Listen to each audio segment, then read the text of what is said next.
Tac, tac, tac. Si jamais vous voulez voir vos temps de parole, regardez mon partage, ma caméra.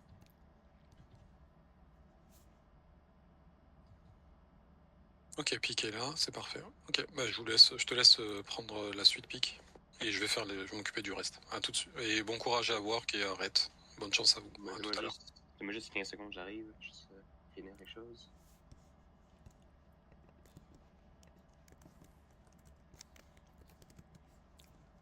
Ok, c'est bon. Du coup, Féo, tu me dis lorsque tu lances l'enregistrement. Il faut que tu... En fait, il y aura un timer sur mon partage. Ça va faire 19.8 jusqu'à 0. Et une fois que ça changera, ça commence. Et c'est bon. Donc dis-moi quand t'es prêt, puis... C'est bon. Je vais juste relire. T'inquiète, juste arrête 2 secondes. Je peux pas déclencher durant l'intro, là. Je pense que c'est bon. Tac. Ouais, c'est bon. Vas-y, tu peux aller. Ok, alors...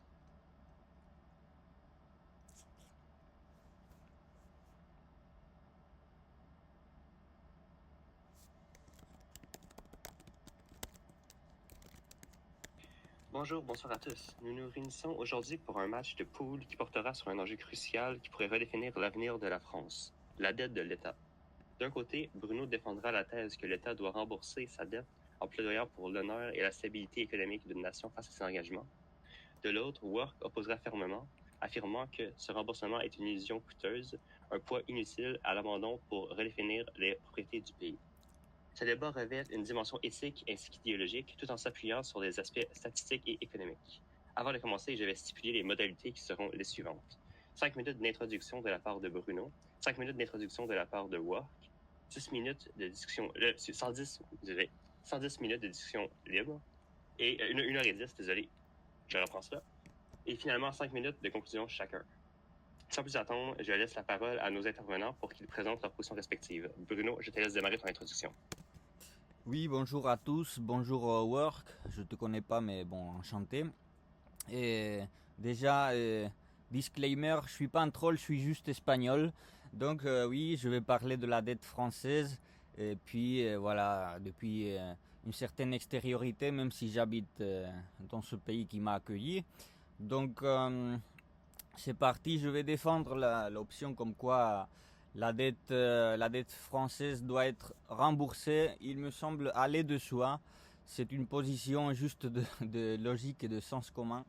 Et la seule possibilité de le voir autrement, c'est juste du moment où l'on prend l'État comme une institution sacrificielle, toujours prête à suivre des logiques rituelles de mort, de renaissance et un peu la logique girardienne du sacrifice comme à l'époque du paléolithique où on gaspillait des tas de ressources, on les gonflait puis on les brûlait.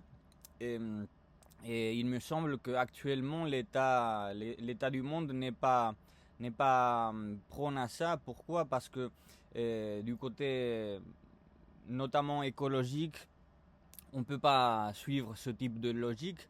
Les ressources sont limitées, plus limitées que jamais. Et donc on ne peut pas faire comme si la dette, l'économie, c'était un jeu d'enfant.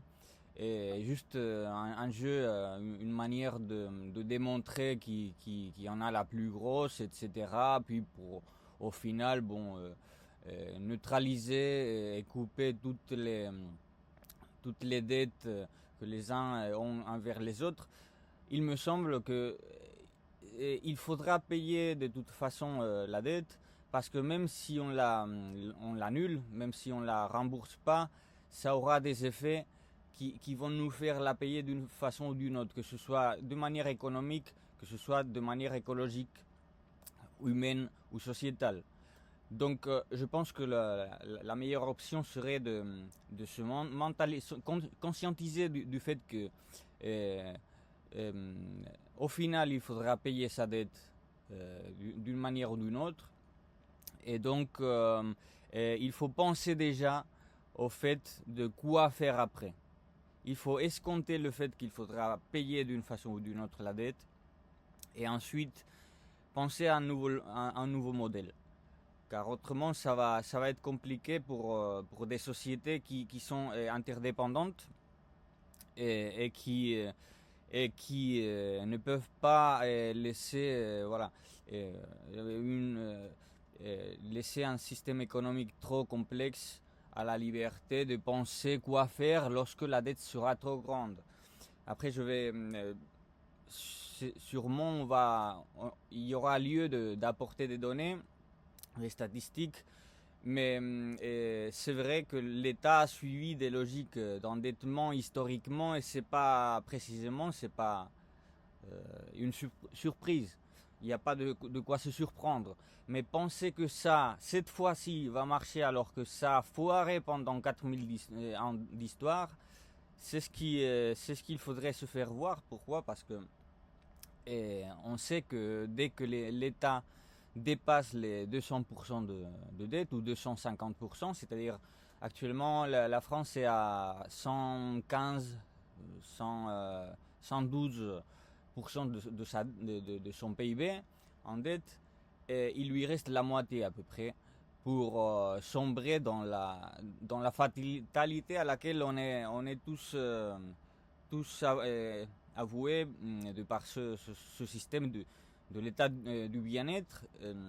Je vous épargnerai les rubriques socialistes, libérales. Ça, c'est pour tous les goûts. Chacun va dire que l'état actuel, c'est du néolibéralisme. L'autre va dire que c'est du socialisme, c'est social-démocrate, machin. Peu importe. Dans la technologie, c'est un état voué à l'échec. Donc, c'est un peu ça ma position. Et j'espère que Work aura d'arguments un peu difficiles à trouver, et qui peut-être pourront nous être fructifères à tous. Parce que véritablement, je pense que sa position, ça va être assez chaud quand même. Et donc je lui passe la parole. Je pense que j'ai déjà fait mes 5 minutes de parole. Donc voilà. Je t'écoute.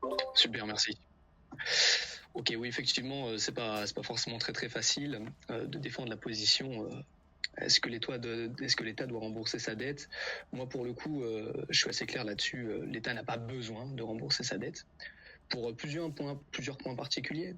Le premier étant que faut bien comprendre que l'État, même si on est dans l'Union européenne et qu'on a une particularité qui est la BCE, on a quand même la capacité d'émettre sa propre monnaie.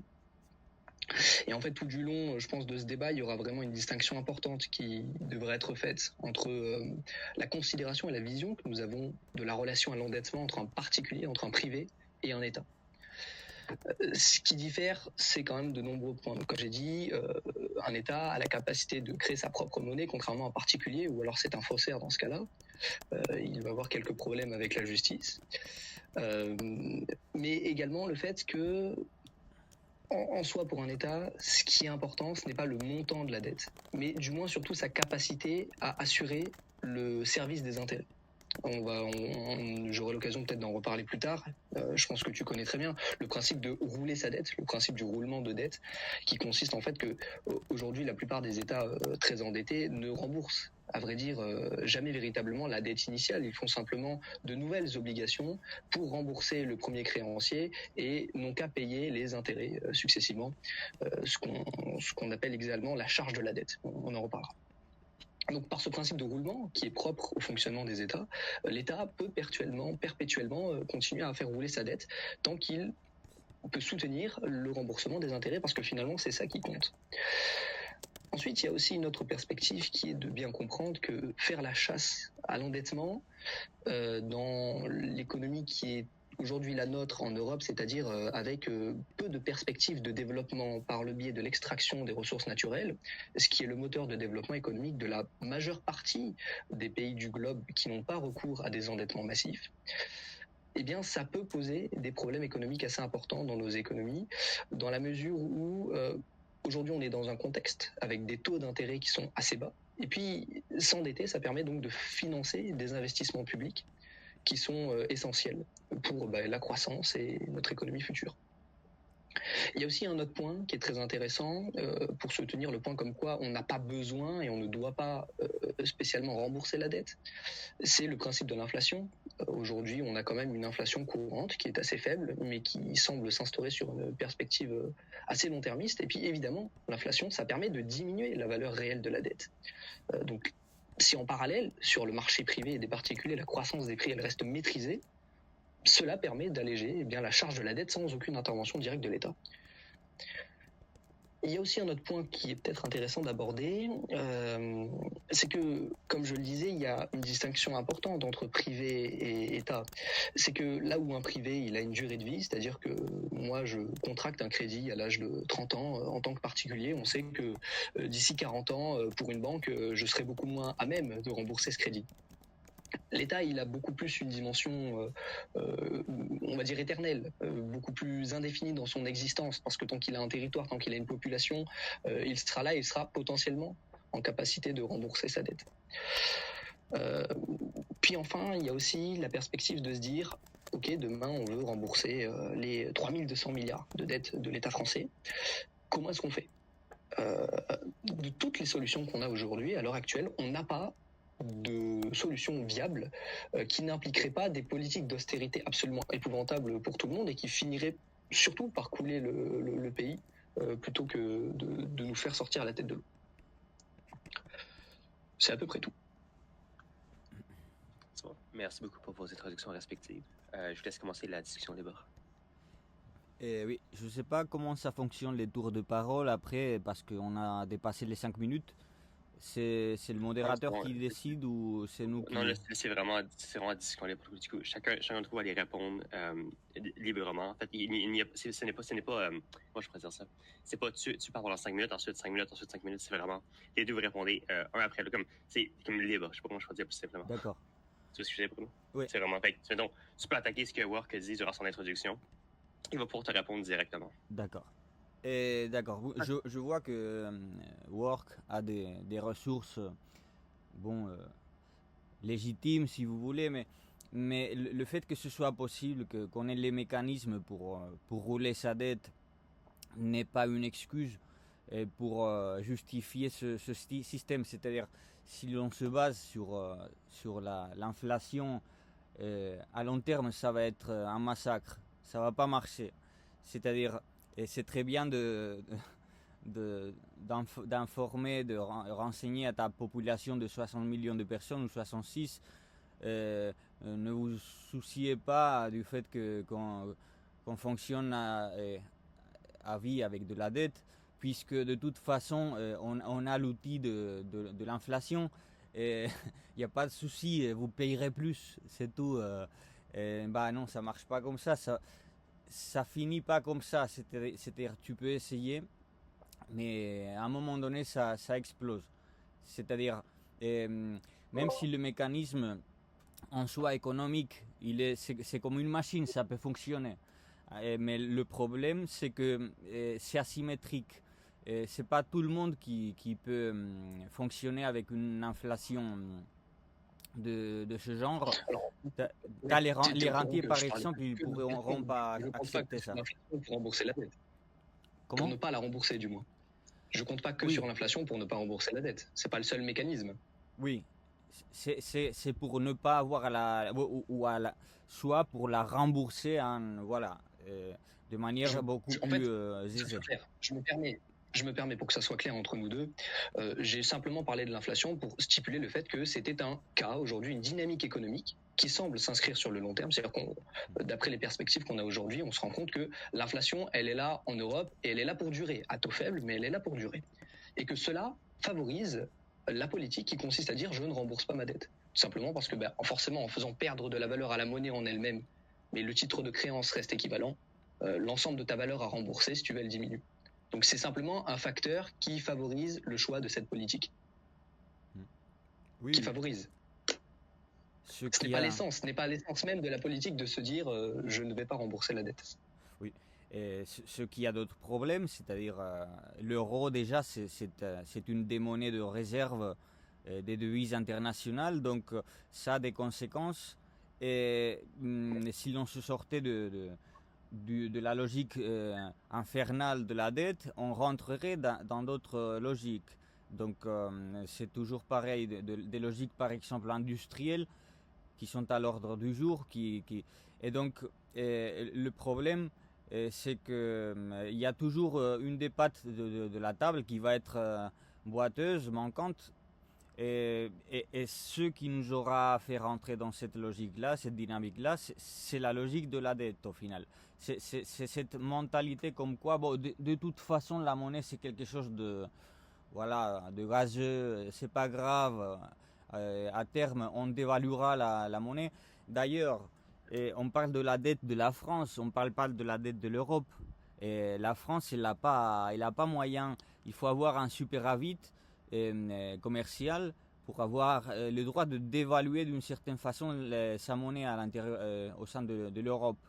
C'est-à-dire chaque pays au sein de l'Europe achète sa propre monnaie. Et c'est la BCE, la Banque Centrale Européenne, qui lui donne les droits d'acheter cette monnaie. Actuellement, il n'y a que l'Allemagne, les Pays-Bas et pas beaucoup d'autres pays qui ont la capacité de le faire. La France non, parce que voilà, elle est même en déficit commercial. Alors, déjà, je ne sais pas si tu es au courant, mais genre depuis 2015, tu as ce qu'on appelle le rachat de dette.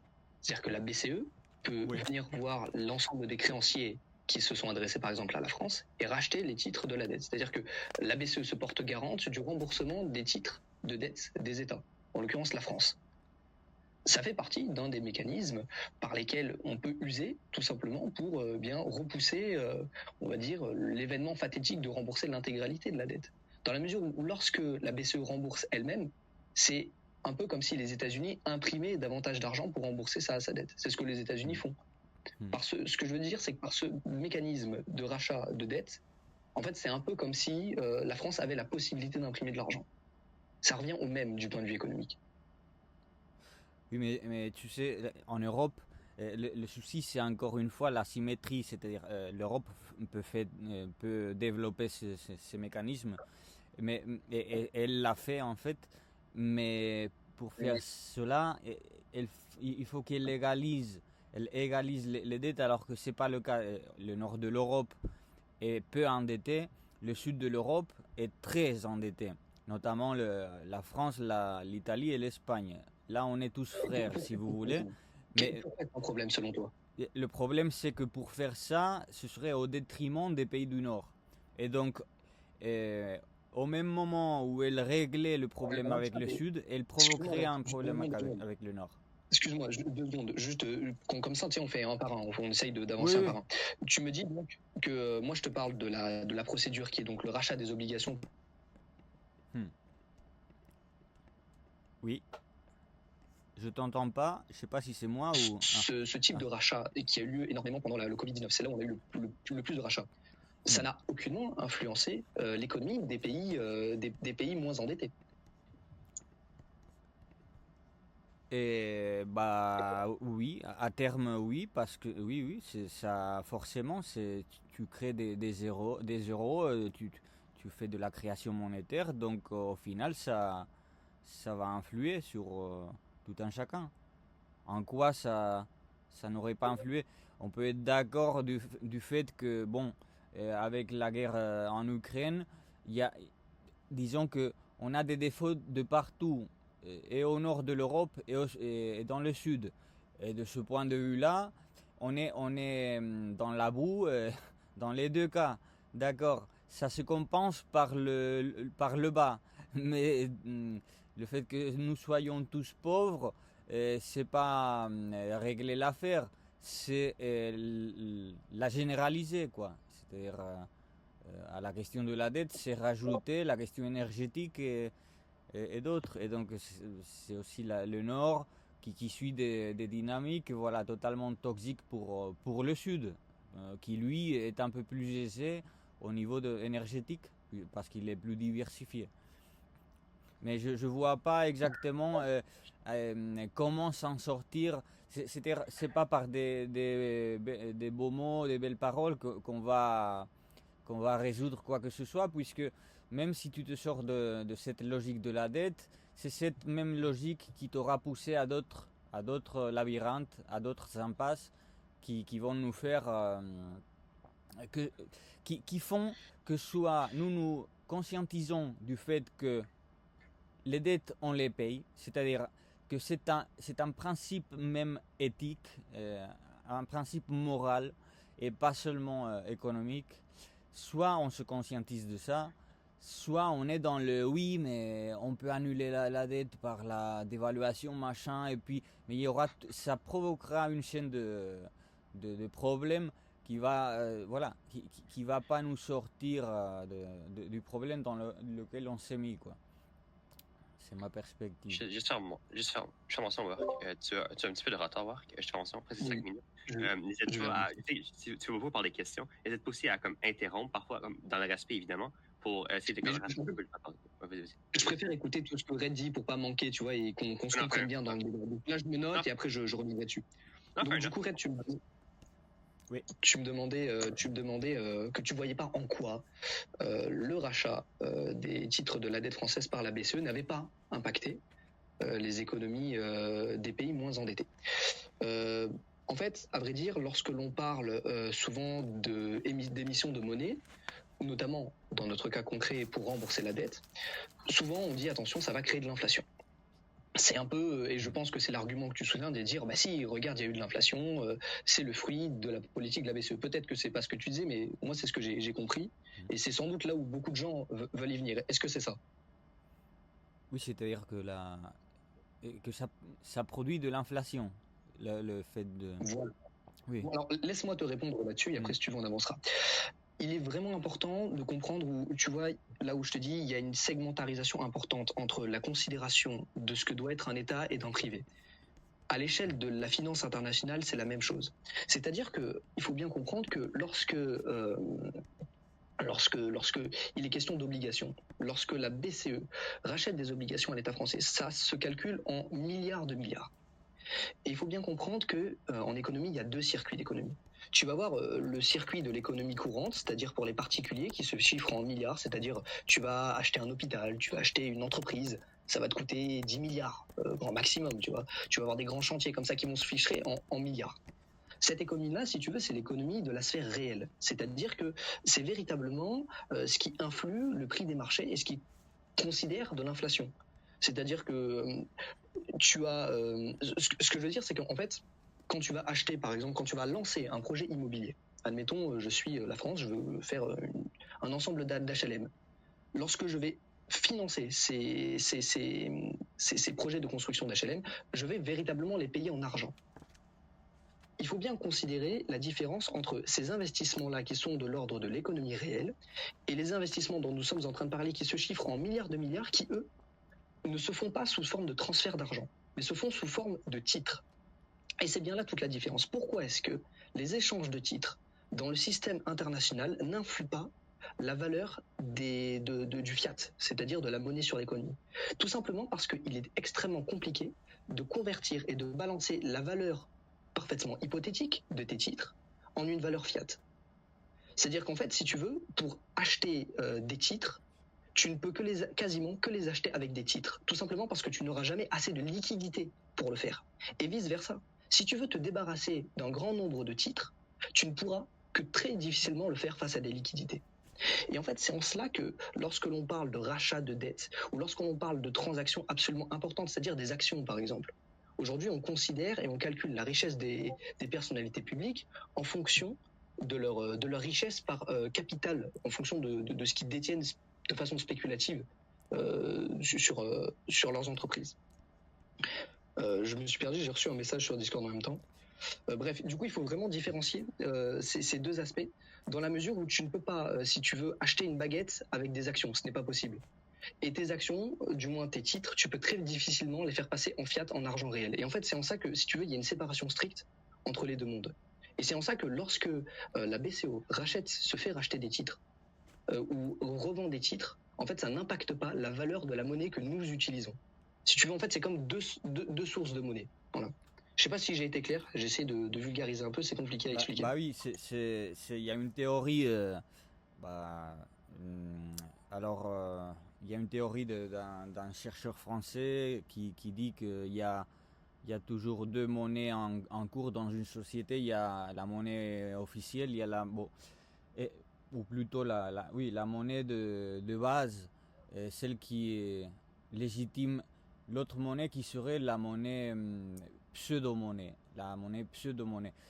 Et le problème avec cette logique-là, c'est que c'est inversé quelque part, parce que normalement, l'État, s'il suit un patron, comme à l'époque, l'étalon Nord, par exemple, l'étalon Nord obligeait aux États d'avoir une réserve en monnaie réelle, comptante et trébuchante, celle qui peut être interchangée par tout un chacun, pas que par les États.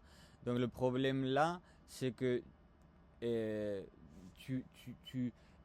bon exemple qui devrait être cette entité qui gère la monnaie, c'est ce bon exemple, cette figure paternelle, si vous voulez, qui suit précisément le mauvais exemple, c'est-à-dire qui se base sur de la dette, sur de la pseudo-monnaie, etc. Et les rôles sont inversés, quoi.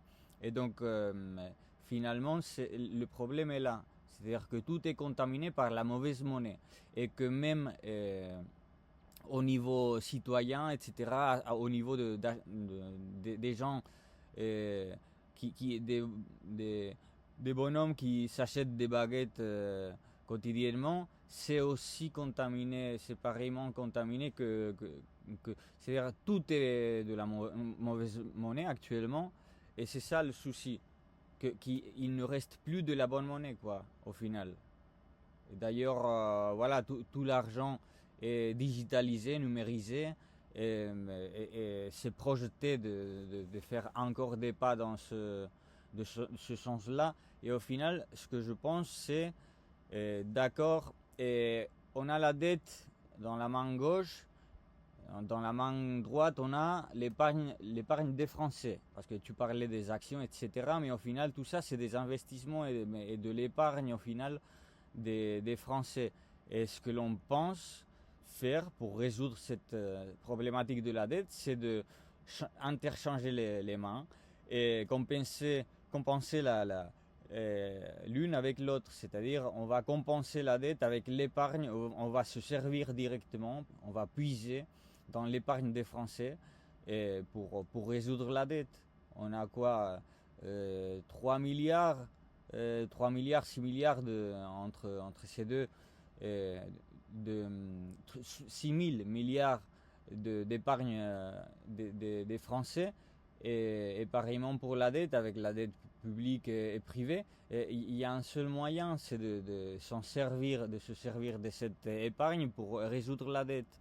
C'est pas avec des chiffres qu'on va régler la question.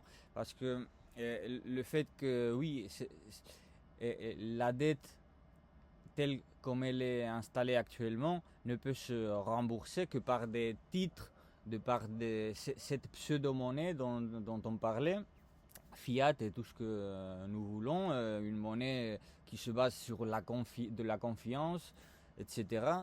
Mais c'est ça le problème, il n'y a plus de confiance, l'avenir n'est pas reluisant, l'avenir n'est pas... et du côté démographique et du côté écologique et du côté social et civilisationnel, l'avenir ne permet pas une énorme marge à cette confiance qui permettrait de résoudre cette question, d'aller petit à petit aller en se rapprochant d'un système un peu plus, disons, proche d'un étalon, par exemple l'étalon or ou bimétallique ou peu importe, mais un étalon qui permette de, voilà, ne pas faire du levier, ne pas vivre de la dette à des niveaux. Les banques, elles peuvent prêter 10 fois plus qu'elles n'ont de dépôt bancaire. Donc ça, c'est c'est un 1000% de levier. Et pour résoudre ça, oui, il faudrait basculer sur un système d'étalons, peut-être pas or, mais un étalon qui permette de ne pas vivre sur la dette à 1000%, quoi. En fait, depuis tout à l'heure, tu as commencé par me dire on a dans une main l'épargne française et dans l'autre la dette. C'est ce que tu m'as dit. Ouais. Et c'est ce que j'essaye de t'expliquer depuis tout à l'heure. C'est que on n'est pas du tout dans les mêmes considérations d'échelle. Comme ça a très justement été dit, le volume de l'épargne en France, c'est 6 000 milliards. Je crois que c'est ça, il me semble. On va vérifier, mais normalement, c'est 6 000 milliards le volume de l'épargne des Français. La dette de la France, c'est 3 200 milliards. Ça n'a rien à voir, on ne parle pas du tout des mêmes ordres de grandeur. En fait, c'est vraiment incomparable. Et c'est en ça que je te dis qu'il y a vraiment une segmentation importante entre l'économie réelle et les titres dont il est question. C'est-à-dire la valeur d'une entreprise, d'une très très grande, d'un GAFAM, la valeur d'un GAFAM, la valeur d'un État, la valeur de la dette d'un État. Ce sont vraiment des mondes totalement différents. Et ces économies-là, et l'argent et la valeur qui sont dans ces économies-là, enfin du moins dans ces titres-là, sont, on va dire, incompatibles et n'interagissent pas, et n'interagissent que très très très peu avec l'argent que nous utilisons tous les jours. Donc ça, c'était vraiment là-dessus, et je pense qu'il faut être assez clair, il n'y a pas d'interaction. Donc lorsque tu agis sur la dette d'un État en influant sur ta monnaie à grande échelle, par exemple, lorsque la BCE rachète des titres en France, ça n'influe pas sur l'économie des privés dans l'ensemble de l'Europe. Donc là-dessus, c'est un mécanisme qui est possible pour faire en sorte de ne pas rembourser la dette. Si tu me permets, je vais un peu peut-être avancer quelques autres arguments, parce que c'est vrai que j'ai pas eu le temps de trop dérouler depuis tout à l'heure. Il y a quelque chose dont je voulais parler avec toi, qui était quand même le fait qu'aujourd'hui, on peut se permettre de ne pas rembourser et de continuer à ne pas rembourser la dette, c'est la baisse des taux d'intérêt. Tu n'es pas sans savoir que donc la charge de la dette, c'est-à-dire ce que nous devons rembourser chaque année en taux d'intérêt, et qui nous permet ensuite pour rembourser véritablement la dette au premier créancier, d'émettre un autre titre et de faire rouler la dette. Le principe de roulement de la dette, c'est difficile à expliquer, mais j'invite ceux qui comprennent pas forcément à regarder sur Google. La charge de la dette en France, en 2011, ça devait être quelque chose comme 45 ou 47, 46 milliards peut-être. En 2011, c'était 46 milliards. Et en 2020, donc avant la crise du Covid, c'était 24 milliards. C'est-à-dire qu'on a une hausse de l'endettement en France qui était exponentielle. En 2020, je sais pas, on devait être à quelque chose comme 98% du PIB. En 2011, on devait être à quelque chose comme, je ne sais pas, 70% du PIB d'endettement. Mais par contre, la charge de la dette en 2011 était plus importante que la charge de la dette en 2020, alors que nous étions plus endettés. Et en fait, c'est en ça aussi qu'il est important de prendre cette considération des taux d'intérêt bas. Voilà. Donc, tant qu'il y a des taux d'intérêt bas, on peut continuer encore et encore à utiliser ce principe de roulement de dette et à ne pas rembourser la dette.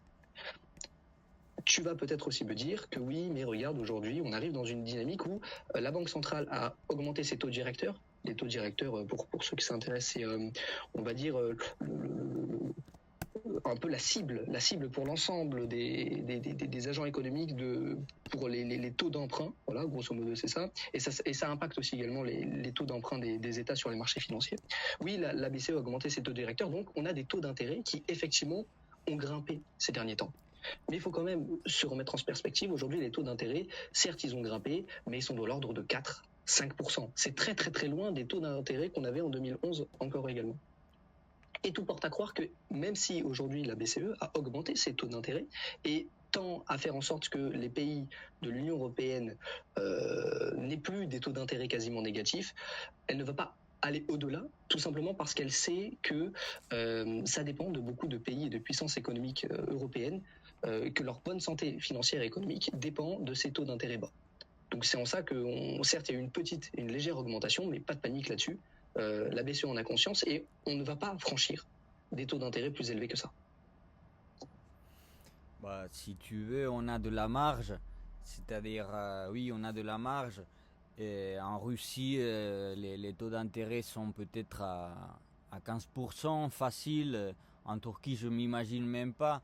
Mais ça va pas durer longtemps.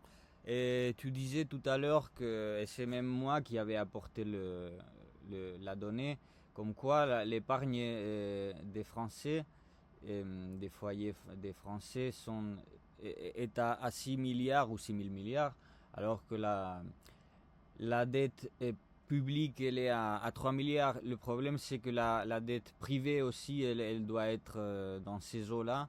Donc le problème c'est que si tu te sers de l'épargne des Français pour payer la dette publique encore, ce qui lui reste servira à payer encore la dette privée, et ça suffira pas puisque la dette privée est encore plus grosse que la dette française. Donc au final c'est pas parce que il lui restera au petit français un petit peu la moitié de son épargne qu'il ne devra pas l'utiliser pour payer d'autres dettes encore du privé. Et donc c'est toujours la même question. Et donc après, oui, que les taux d'intérêt puissent être manipulés, c'est bon, c'est la base, c'est quoi, c'est normal. Mais comme je disais tout à l'heure, le problème c'est l'inflation dans ce cas-là. C'est-à-dire si tu baisses les taux d'intérêt, tu peux pas lutter contre l'inflation. C'est-à-dire on se retrouve dans une impasse où soit tu fais, tu augmentes les taux d'intérêt, ce qui implique que le service de la dette, ce que l'on paye pour les intérêts de la dette, monte énormément. Et si tu disais on est à combien, ou voilà, on est peut-être à 5% du PIB pour le service de la dette, d'accord, mais si l'on monte les taux d'intérêt pour lutter contre l'inflation, on va payer peut-être le 10, le 20, le 30% de toutes les recettes publiques. Et si on ne fait pas ça, comme tu préconises, le problème c'est que tu ne pourras pas lutter contre l'inflation, et que ce qui se coltinera les effets de la dette sera le citoyen d'à pied. Et donc au final c'est toujours la même chose, et tu essayes de séparer l'argent atmosphérique et stratosphérique de l'État de l'argent du petit citoyen, mais ça marche pas. L'État, on est tous, on va dire, c'est nous tous qui payons des impôts. Si c'était juste, s'il y avait juste un abîme entre les économies de l'État et l'économie citoyenne, on ne paierait plus d'impôts, alors que c'est pas le cas. Donc voilà. Alors, ok, il y a 3 choses que j'ai retenues de ce que tu m'as dit. Premièrement, tu as commencé par me dire ça va pas durer longtemps. Tu sais, je t'expliquais que selon moi, on allait conserver des taux d'intérêt aux alentours des 4 et 5%. Tu me dis ça va pas durer longtemps. Donc ça, après, une fois que j'aurai fini, si tu veux bien, tu te le notes, et je suis curieux de savoir que tu m'expliques pourquoi est-ce que selon toi, ça va pas durer longtemps, et pourquoi est-ce que selon toi, les taux d'intérêt vont continuer à augmenter. Donc ça, je veux bien savoir, je serais curieux de voir ton point de vue là-dessus. Ensuite, tu me dis, on va pas se servir de l'épargne des Français pour rembourser la dette de l'État. Et effectivement, je te suis là-dessus, il n'est pas question de se servir de l'épargne des Français pour rembourser la dette de l'État, mais il n'était pas non plus question de se servir de l'épargne des Français pour la rembourser, vu que ma position est de ne pas la rembourser. Ce qu'on rembourse, pour rappel, ce sont les taux d'intérêt. Donc les taux d'intérêt qui substituent la charge de la dette. Et donc, comme je te l'ai dit, alors j'ai pas les chiffres de 2024, mais je pense qu'en 2024, on doit être aux alentours des 50 milliards d'euros. C'est-à-dire que en 2024, on a dû payer 50 milliards d'euros au titre du remboursement des intérêts, ce qui est une charge et un poste de dépense largement soutenable. En comparaison de mémoire, alors vraiment, il faudra vérifier, mais l'armée, le poste de dépenses les plus importants, ce sont l'armée et l'éducation en France. Ces 2 postes de dépenses doivent être aux alentours des 68 milliards chacun, quelque chose comme ça. Donc les 50 milliards de remboursement au titre de la charge de la dette, c'est largement soutenable par l'État, et on n'a pas besoin ni d'augmenter les impôts pour rembourser ça, ni de se servir de l'épargne des Français pour rembourser. Donc ça, c'est pas nécessaire. C'est une dépense qui est largement soutenable, et tant qu'on continue à faire rouler la dette, il n'y a aucun souci. Ensuite, tu dis, un 3e point, il n'y a pas d'autre moyen pour lutter contre l'inflation que d'augmenter les taux d'intérêt. Et j'ai l'impression que c'est ce qui te sert de justification, comme quoi les taux d'intérêt vont augmenter. Tu dis, vu qu'on a de l'inflation qui continue, qu'on va continuer potentiellement à lutter contre cette inflation, on va continuer perpétuellement à augmenter les taux d'intérêt. Peut-être que j'ai mal compris, mais moi c'est comme ça que je l'ai entendu. Oui. Évidemment, je te rassure, ce n'est pas le cas. Les taux d'intérêt ne vont pas augmenter perpétuellement, tout simplement parce qu'aujourd'hui, si tu regardes, l'inflation, elle s'est stabilisée. Donc aujourd'hui, l'inflation est parfaitement stable. On a des taux d'intérêt qui sont aux alentours des 4 et 5%. Et l'inflation, elle est stable et on va continuer sur cette lancée. Et il n'y a pas de raison, a priori, parce que l'inflation, elle a été due à la crise du Covid. A priori, il n'y a pas d'inflation il n'y a pas de raison pour qu'il y ait une inflation plus forte et qu'on ait encore à nouveau besoin d'augmenter nos taux d'intérêt. Surtout que il est également fort à parier que si l'inflation continue à se stabiliser à ce rythme-là, on repart sur une dynamique descendante des taux d'intérêt selon la BCE. Donc on repartira peut-être aux alentours des 2%. Et à nouveau, si une crise survient, on pourra à nouveau peut-être également augmenter les taux d'intérêt pour y répondre, pour lutter contre l'inflation. Mais il n'y a pas que la hausse des taux d'intérêt pour lutter contre l'inflation. Et l'une des raisons pour lesquelles il est important de considérer le fait qu'on ne doit pas rembourser la dette publique est tout simplement parce que l'un des moteurs importants qui permet de lutter contre une inflation excessive, c'est également les investissements que fait l'État grâce à sa dette. C'est-à-dire qu'aujourd'hui, si tu regardes la croissance de la France et le calcul du PIB de la France, il est quasi majoritairement basé et en partie sur le poids de l'État sur son économie. C'est-à-dire qu'aujourd'hui, tu as énormément d'entreprises françaises qui ne vivent que et quasiment que du rayonnement que l'État fait de ses dépenses qui sont financées par la dette. C'est-à-dire que par le biais des appels d'offres et des appels publics que la France fait auprès de ses prestataires, c'est comme ça qu'il y a un peu, si tu veux, une sorte de ruissellement, évidemment lorsque l'argent ne va pas à l'étranger. Et il y a un peu une sorte de ruissellement comme ça dans l'économie française.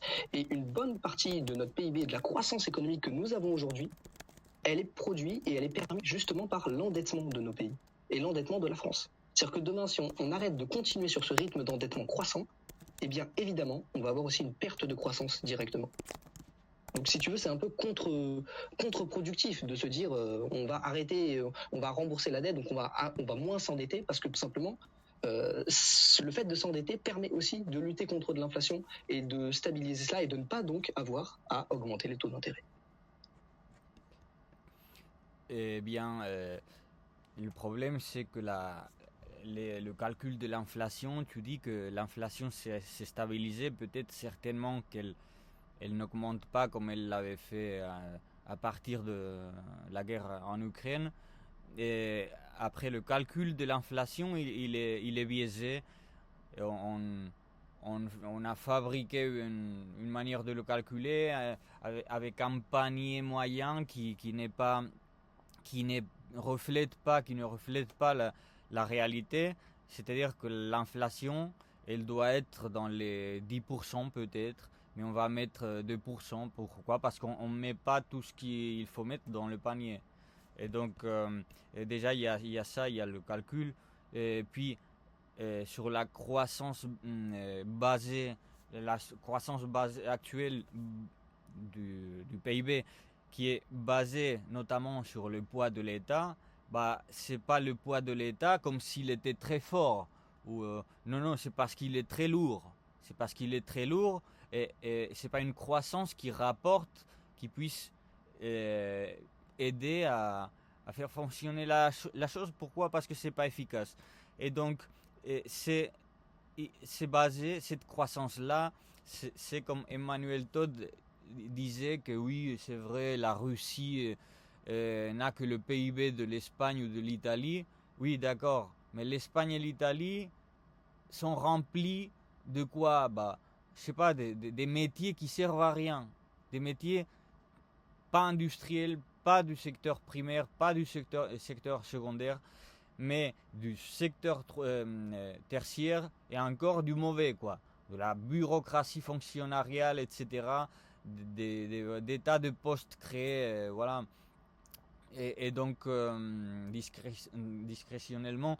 Donc, au final, c'est un poids, celui de l'État, qui ne permet pas de dire oui, mais la croissance, le PIB majoritaire est public, donc c'est là où est notre force. Non, c'est au contraire, c'est un poids lourd, c'est un poids mort, c'est un lest pour l'économie qui ne peut donner que... Et le problème, c'est que ce parasitisme-là qu'on a envers l'État, avec le secteur public, c'est que ça va casser d'une ou d'une autre façon. La France encore heureuse parce qu'elle a un système toujours efficace d'électricité avec de l'électricité nucléaire et autres.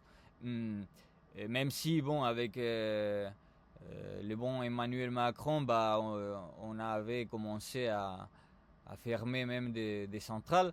Mais disons, à même moyen terme, on est mal barré sur les questions énergétiques.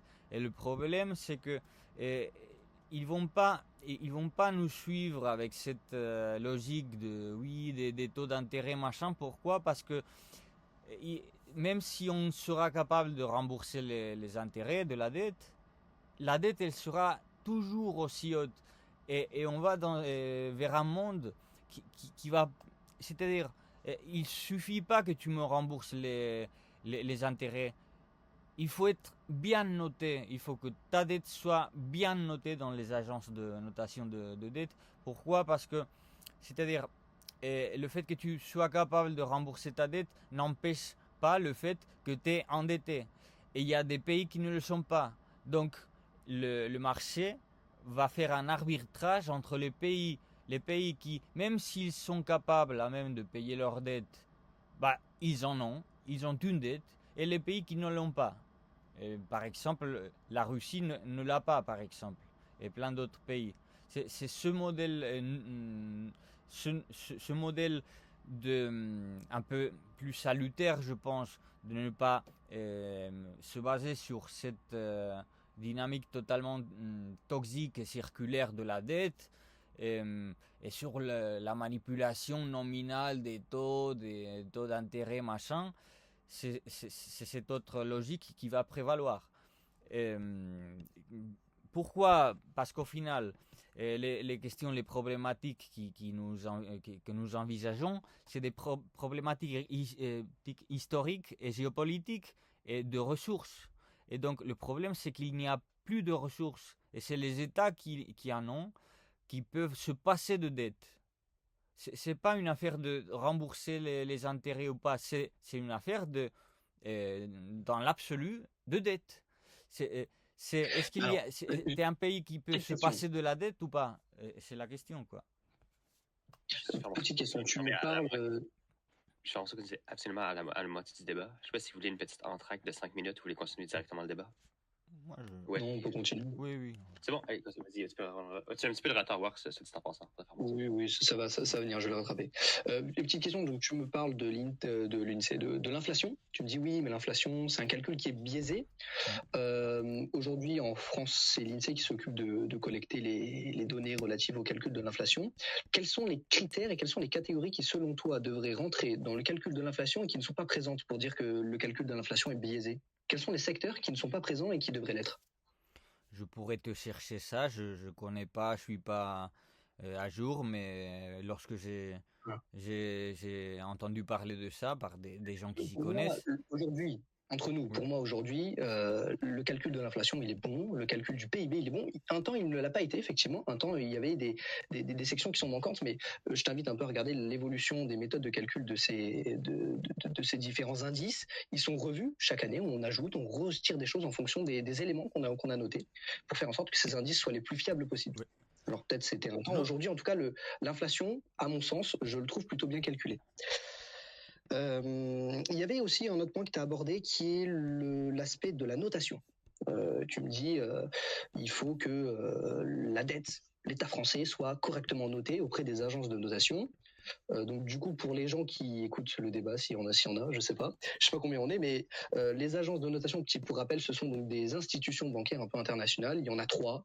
On l'appelle les Big Three, donc c'est un peu des entreprises, si vous voulez, qui s'occupent de noter, de dire si tel ou tel investissement représente un risque pour les investisseurs.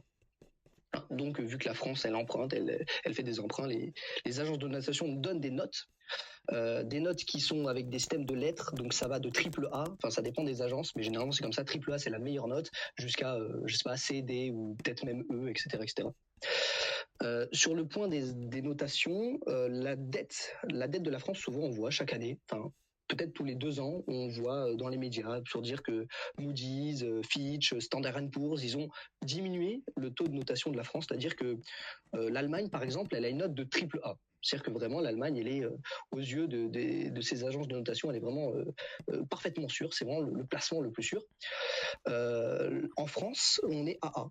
Donc, ou on est A- peut-être. On est AA. Il me semble on doit être AA à vérifier. Donc, en fait, on fait quand même partie des pays dans le monde qui sont les mieux notés. Donc là-dessus, pour l'instant, il n'y a toujours pas de drame à se faire. Effectivement, on n'est pas aussi bien noté que l'Allemagne, mais on est quand même fait partie des pays dans le monde qui sont très très bien notés. En comparaison, toi, Red, tu es de nationalité de base, tu es d'origine espagnole. L'Espagne, c'est A- déjà. Donc l'Espagne, c'est A-. L'Italie, qui est un pays de merde, effectivement, je valide, c'est BB. Donc c'est encore en moins. Enfin voilà, on a un ensemble comme ça de pays. Pour nous. On a un ensemble de pays qui sont très mal notés. Est-ce que c'est si important que ça? Parce que la question qui est derrière, c'est est-ce que la notation des pays influe véritablement sur les taux d'intérêt et donc, in fine, la capacité de remboursement des pays?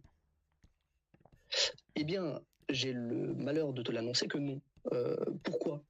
Effectivement, si tu es un Chilien, effectivement, si tu es un Argentin ou tu es un Congolais ou j'en sais rien, n'importe quel autre pays en dehors de l'Union européenne, effectivement, la notation de la part de ces agences a une influence capitale.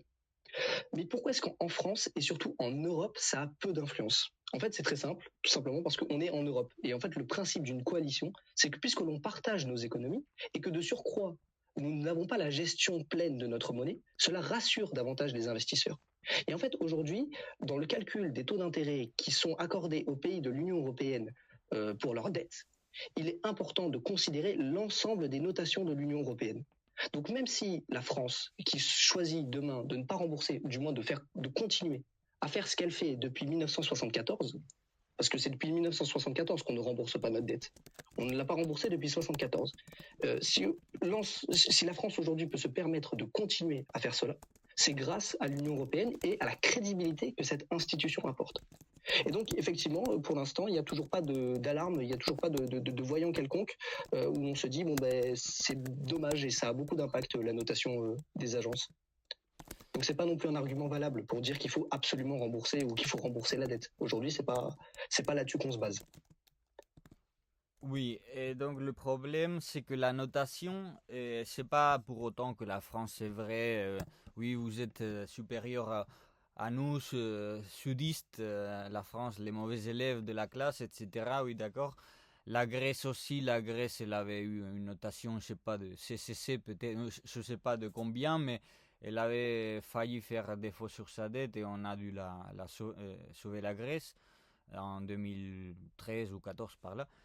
Et le problème, c'est que la notation de la dette n'est pas, disons, n'est pas indexée, ne suit pas cette capacité que tu demandais de baisser les taux, mais de faire plumer ses citoyens. Et on revient à la même chose. Si la France, elle a une notation un peu décente, et même si elle vient d'être baissée, c'est-à-dire on est dans une pente descendante dans laquelle la France, ça y est, vous nous avez réunis.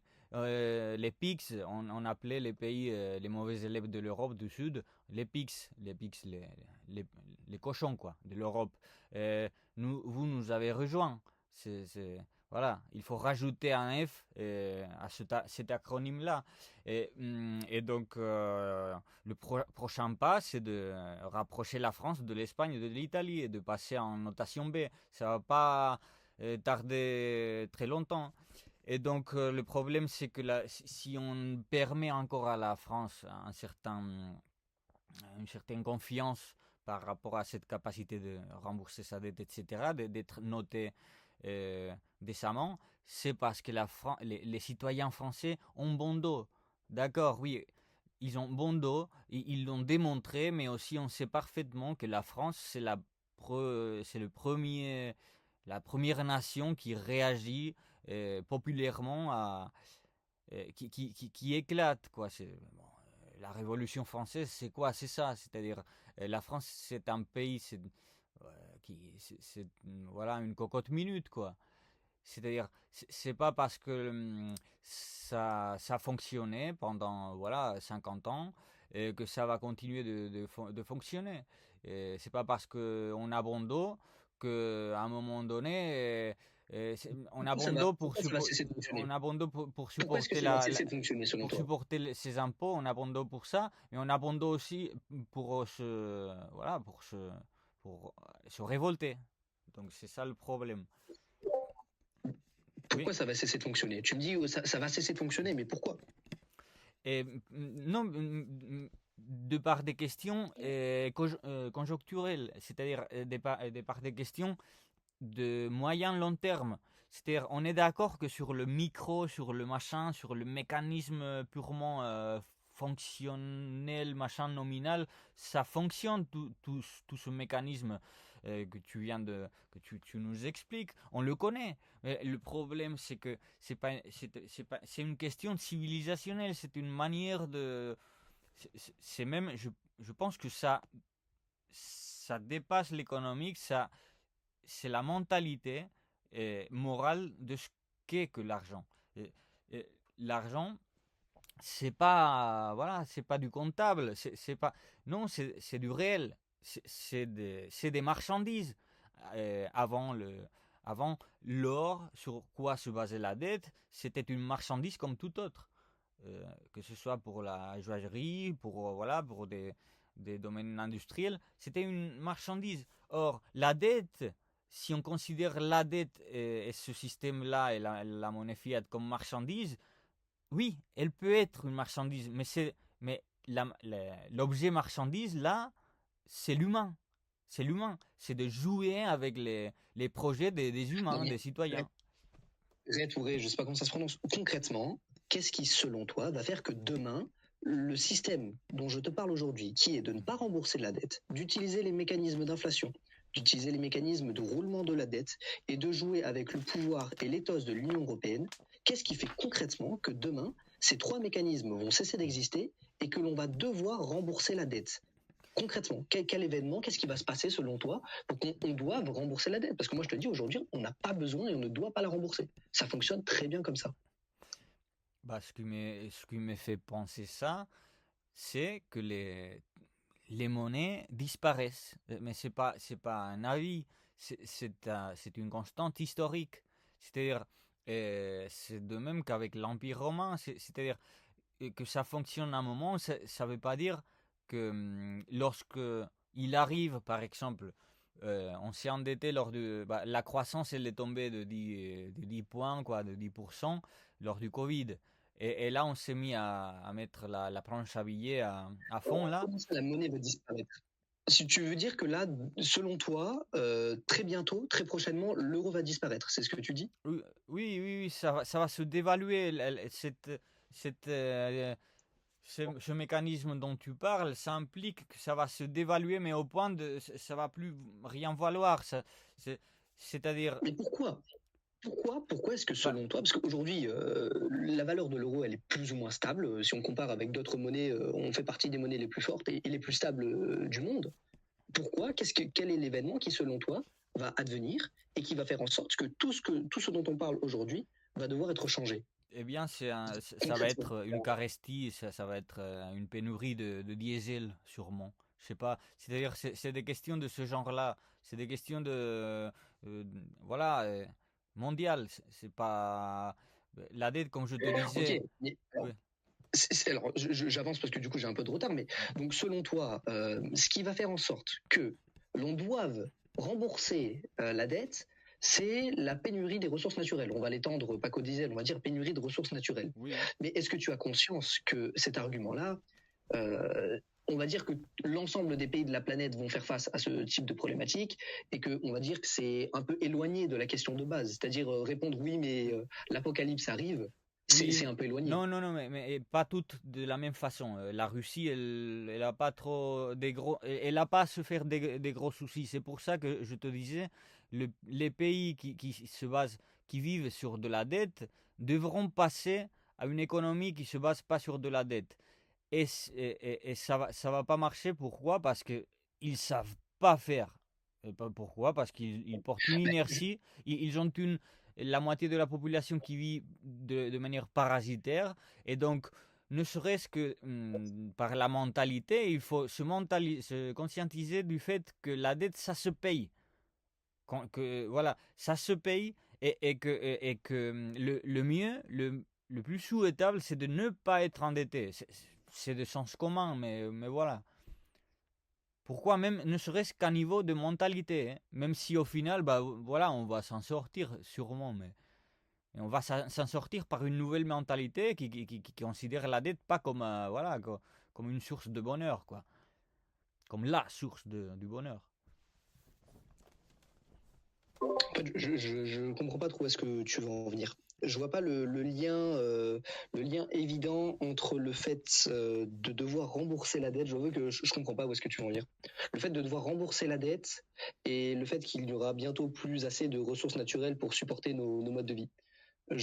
Alors oui, il y a un lien, mais ce que je veux dire, c'est que ça impacte tellement l'ensemble du monde que c'est une réflexion beaucoup plus profonde. Ce que je veux dire, c'est que la raréfaction et, on va dire, les problématiques climatiques et environnementales qu'on connaît aujourd'hui, elles s'appliquent à bien plus de choses et à des points bien plus vitaux que la dette. Et le moyen de résoudre la question de la dette aujourd'hui de l'État ne réside pas non plus dans la même réponse que celle aux problématiques environnementales. Alors je comprends pas où est-ce que tu veux en venir. Bah, nulle part. C'est un argument. Ça va de soi. C'est un argument. Ça va de soi. Pour toi, peut-être, tu as une perspective, tu as une vision de l'économie qui est sûrement différente de la mienne. Je dirais, comme j'avais dit au début. En fait, il n'y a pas une vision. Il y a ce que l'économie est et ce qu'elle n'est pas. C'est pas une vision. Je t'ai bien expliqué qu'il y avait une différence fondamentale à faire entre la façon dont une entreprise ou un particulier devait gérer sa dette, la façon dont un État et un État devait gérer sa dette. Dans la mesure où, comme je te dis, il est immortel, il y a des perspectives de remboursement bien plus infinies. L'État, il peut faire rouler sa dette, en particulier ne le peut pas. Ça, c'est ce qu'est l'économie. C'est pas une vision. C'est le fonctionnement réel de l'économie. Et on va dire, c'est de l'ordre d'une réalité. Il y a des preuves tangibles. Si tu veux, c'est pas comme si on discutait de l'existence de Dieu où on a très peu de preuves de son existence et beaucoup plus de preuves ces mécanismes-là. Tu vois ce que je veux dire? Oui, mais ces mécanismes-là, on est d'accord. Mais c'est-à-dire, au moment où il y a une grosse crise géopolitique qui arrive, les gens, que tu dévalues, que tu fasses ce que tu voudras, mais ils vont plus te prêter. Peu importe si tu es capable de payer quoi. Non, ils vont se sortir. Ce mécanisme-là d'interdépendance va casser. Et donc, oui, ça fonctionne lorsque ça fonctionne. Et si ça ne fonctionne pas, l'économie n'est pas un truc univoque. Ça fonctionne en deux régimes de fonctionnement. C'est-à-dire, ça fonctionne soit en survie, soit fonctionne en confiance. Il y a des index, disons, il y a des degrés de confiance au long des civilisations, de l'histoire. Actuellement, on vit sur un degré de confiance énorme. Pourquoi? Parce qu'il y a les États-Unis, le dollar qui domine, etc. Mais ça va se finir. Et à ce moment-là, le régime de confiance sera différent. Et à ce moment-là, ce ne sera plus la dette qui va tout faire fonctionner. Ce sera chacun pour soi. Je vais t'expliquer pourquoi est-ce qu'il est peu probable que ça advienne comme tu le décris. Il faut bien comprendre qu'aujourd'hui, lorsque tu as énormément de liquidités, mais vraiment beaucoup, et que tu veux sécuriser ces liquidités pour faire face à l'inflation, parce qu'aujourd'hui, quand tu as de l'argent qui court, et ça c'est valable pour tous les acteurs économiques, tu as 10 000 euros sur un compte, la pire des idées, c'est de garder ces 10 000 euros en liquidité. Pourquoi? Parce que tu as de l'inflation, peu importe la monnaie. Donc il faut les investir quelque part. Quand tu as énormément de liquidités, comme je te le dis, l'idée c'est de titriser cette liquidité, de la transformer en actif financier. Ce qui se passe, c'est que n'importe quel acteur, il préfère toujours le placement le moins risqué. Et on peut débattre, tergiverser autant que tu veux. S'il y a bien un placement qui aujourd'hui est le plus sûr, ce sont bien les placements relatifs à l'État. Et alors, en temps de guerre, et lorsqu'il y a justement des événements très importants, bien souvent, là où les gens vont mettre leur argent, c'est plus dans l'or, c'est fini, parce qu'on sait qu'aujourd'hui ça vaut rien, on en a partout, etc. C'est dans les actifs qui sont relatifs aux États. Et alors, si tu mets ça en perspective, le fait que les actifs relatifs aux États, dont les obligations de dette de l'État français, sont les placements les moins risqués et les plus attrayants en temps de guerre. Et si tu mets aussi en perspective le fait qu'aujourd'hui, on a une concentration des richesses qui est de plus en plus importante, concentration des richesses qui donne, du coup, on va dire une financiarisation de la liquidité de plus en plus importante. Si tu veux, il y a de plus en plus de liquidité qui passe dans le monde de la finance et on va dire que cette étape, elle est très peu réversible. Et si on ajoute au fait qu'il y a aussi une population dans le monde qui est vieillissante et que les personnes âgées, ce sont elles qui ont le plus de liquidité sur leur compte et ce sont elles qui sont le plus à même de venir fournir de la liquidité aux États par le biais d'achat de titres d'obligations. Donc en fait, on est même plus dans une tendance, on va se dire, il va être de plus en plus simple pour les États de trouver des personnes pour les financer parce que ce sont eux les figures d'autorité, de stabilité aujourd'hui qu'auparavant. On est davantage dans une démarche où le marché va s'améliorer du point de vue de la confiance envers les États qu'autre chose. Du point de vue financier, je parle. Je parle du point de vue financier économique et je parle plus particulièrement du cas de la France.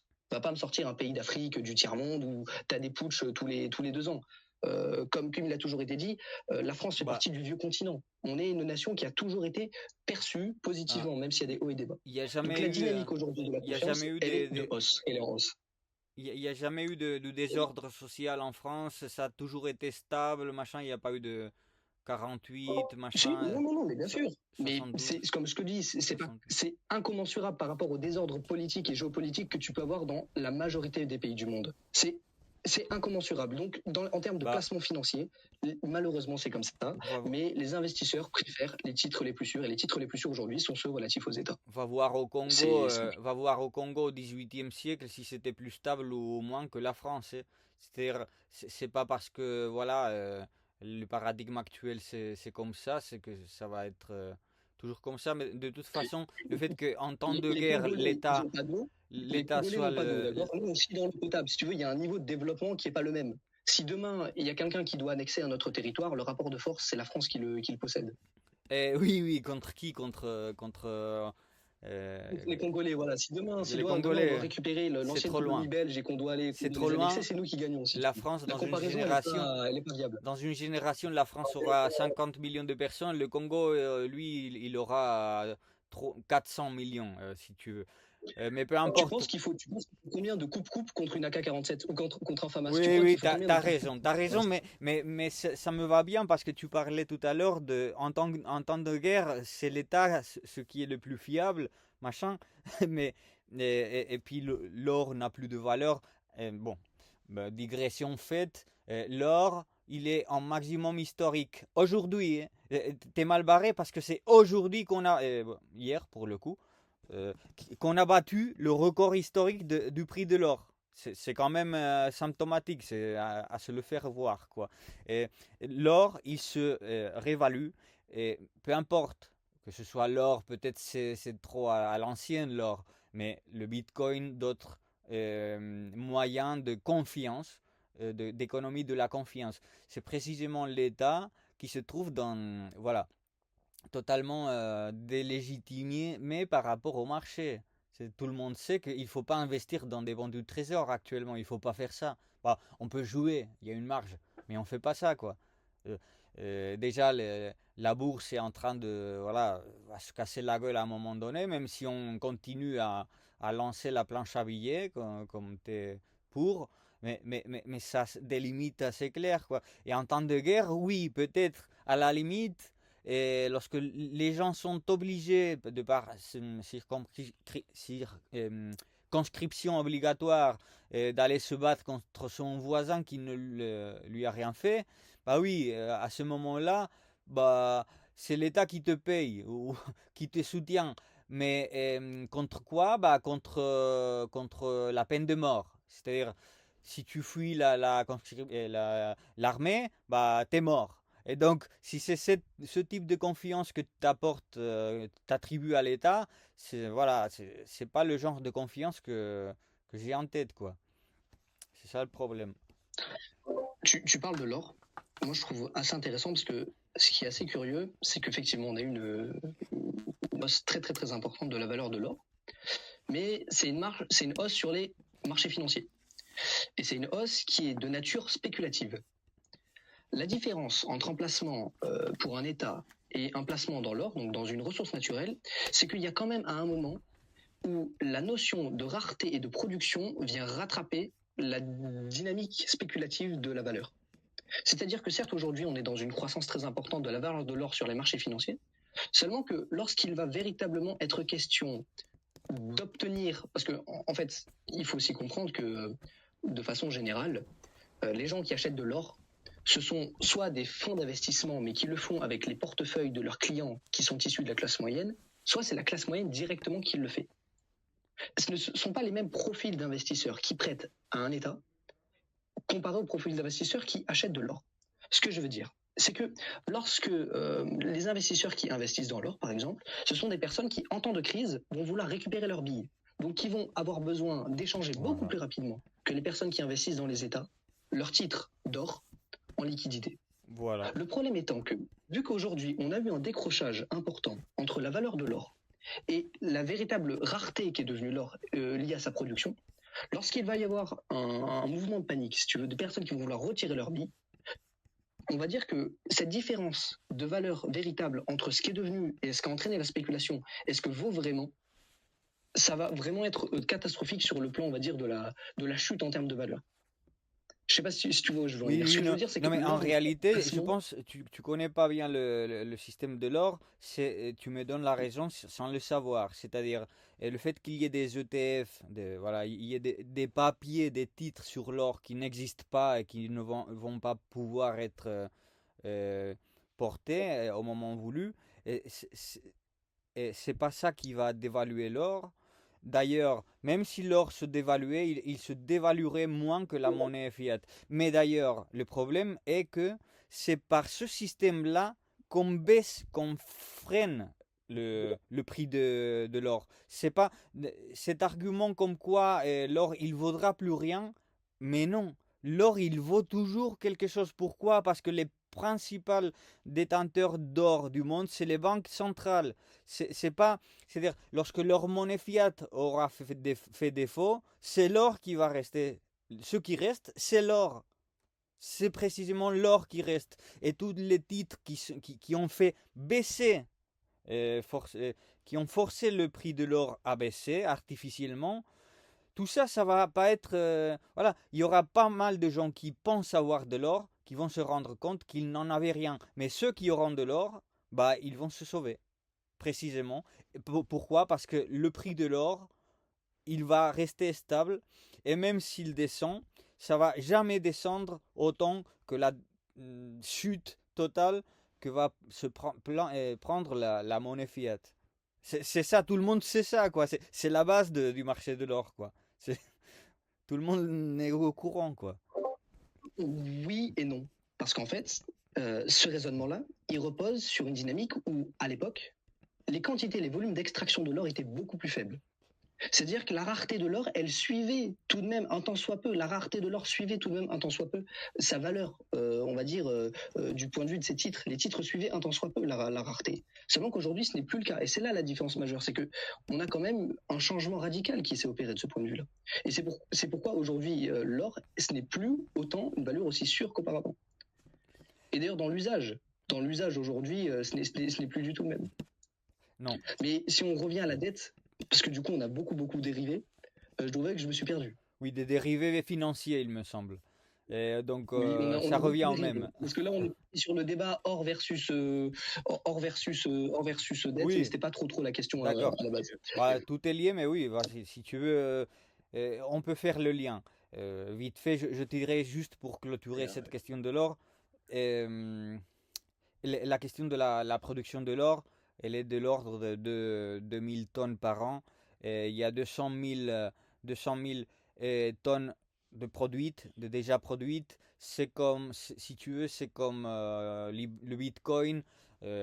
Chaque année, on mine des nouveaux Bitcoins, etc.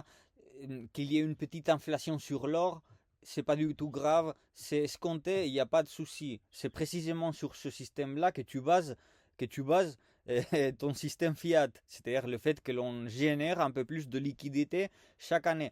Et donc c'est négligeable la quantité d'or qu'on mine, qu'on extrait annuellement. C'est parfaitement... Et la seule peur qu'ont tous les détenteurs d'or, c'est qu'Elon Musk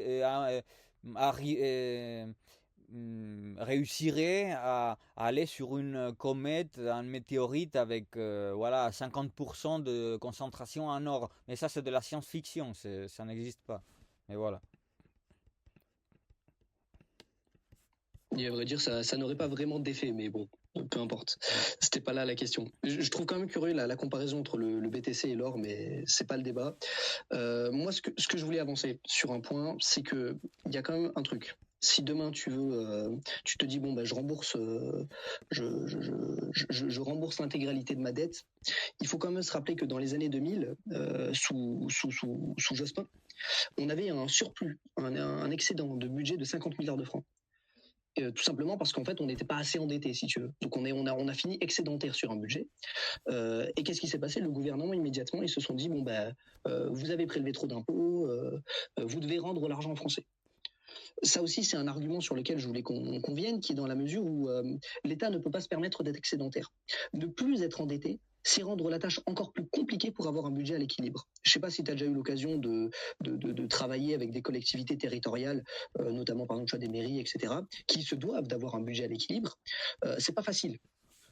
Du point de vue des mairies, heureusement que de façon générale, il y a l'État, etc., pour aider à gérer. Mais imagine un État, lui, qui n'a pas de hiérarchie au-dessus, pour obtenir un budget à l'équilibre et pour ne pas susciter un mécontentement très important et une instabilité politique très importante, la dette, elle a aussi un rôle quelque part de régulateur de ce point de vue-là. D'ailleurs, Oui. juste faire mention qu'il reste très peu de temps avant la fin du débat. Je ne sais pas si vous voulez encore que je vous donne 5 minutes Oui. pour continuer la discussion libre ou bien passer à la conclusion directement. D'accord, je vais répondre à ça. Alors, non, j'ai pas eu l'occasion de travailler auprès des instances municipales ou autres, ou collectivités, machin. Je suis un métèque, je suis un espagnol, j'ai pas le droit de ça. Mais disons qu'un budget à l'équilibre demande de la dette. D'accord, on est d'accord, c'est le système dans lequel on se trouve. Un budget à l'équilibre demande de la dette. On est certain, d'accord. Donc, on va dire à l'équilibre négatif, pas à l'équilibre positif. Oui, ou peu importe, mais, Non, mais pour que afin que ça marche tel comme ça marchait jusqu'ici, ce parasitisme généralisé vit sur la dette, on est d'accord. La question est-ce que ça c'est tenable? Bah non, il n'y aura pas de budget équilibré mais à 5 ans, 10 ans. Il va falloir passer par une phase de budget qui fasse faillite, quoi. C'est-à-dire, ça va pas tenir. C'est comme ça. Bon, au moins, c'est ce que je propose et ce qu'on nous annonce depuis longtemps. Pourquoi? Parce que, et on le voit de plus en plus approcher, parce que c'est la logique de la dette. C'est comme ça, quoi. Et donc, oui, pour soutenir un état du bien-être, ce que tu appelles un budget équilibré, il faut continuer de vivre sur la dette. Mais un état du bien-être, ça, c'est limite. Et c'est ce qu'on discute ici en partie. Ok. De façon plus rationnelle, de façon plus pragmatique, on va dire, moi j'avance le fait qu'on ne doit pas rembourser la dette, tout simplement parce que, comme je te l'ai dit en début, en introduction, on n'a pas de moyens efficaces à l'heure actuelle de la rembourser. Est-ce que tu peux essayer de m'expliquer rapidement quelles sont selon toi les solutions viables pour rembourser la dette? Et les solutions viables pour rembourser la dette, c'est anticiper et faire le deuil, si tu veux, par anticiper. Ne pas attendre, attendre. La question est de savoir, les 3200 milliards, on les trouve où?